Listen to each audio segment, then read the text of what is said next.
Election commission বারবার বলেছে Awami League election করতে পারবে না। খুন করেছে, তারা এত বড় হত্যাযজ্ঞ করেছে। আওয়ামী লীগ টাকার বিনিময়ে সব নির্বাচন করেছে, ভোট কারচুপি করেছে, কিন্তু এবার এর কোনোটিই ঘটবে না। জনগণ ভোট কেন্দ্রে যাবে এবং উৎসব মুখর পরিবেশে ভোট দেবে। তাছাড়া গুম ও হত্যার সঙ্গে জড়িত আওয়ামী লীগের ত্রয়োদশ জাতীয় সংসদ নির্বাচনে অংশ নেওয়ার কোনো সুযোগ নেই। 24 অক্টোবর মাগুরা ঢাকা রোড নবগঙ্গা পার্কে জুলাই স্মৃতিস্তম্ভে ফুলেল শুভেচ্ছা জানাতে গিয়ে সাংবাদিকদের সঙ্গে আলাপকালে এমন মন্তব্য করেছেন অন্তর্বর্তীকালীন সরকারের প্রধান উপদেষ্টার প্রেস সচিব শফিকুল আলম।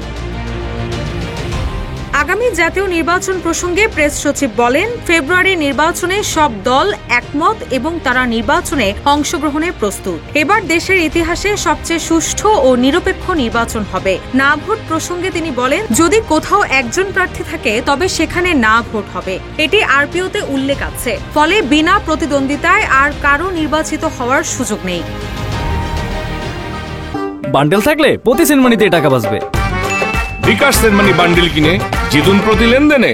জুলাই সনদে কিছু রাজনৈতিক দলের স্বাক্ষর না করার বিষয়ে সাংবাদিকদের প্রশ্নের জবাবে প্রেস সচিব বলেন, এটি খুব গুরুত্বপূর্ণ নয়, কারণ অধিকাংশ দলই একমত পোষণ করে স্বাক্ষর করেছে। যারা স্বাক্ষর করেনি তাদের মধ্যে কেবল কিছু মতপার্থক্য আছে, এর বাইরে সব বিষয়ে তারা একমত।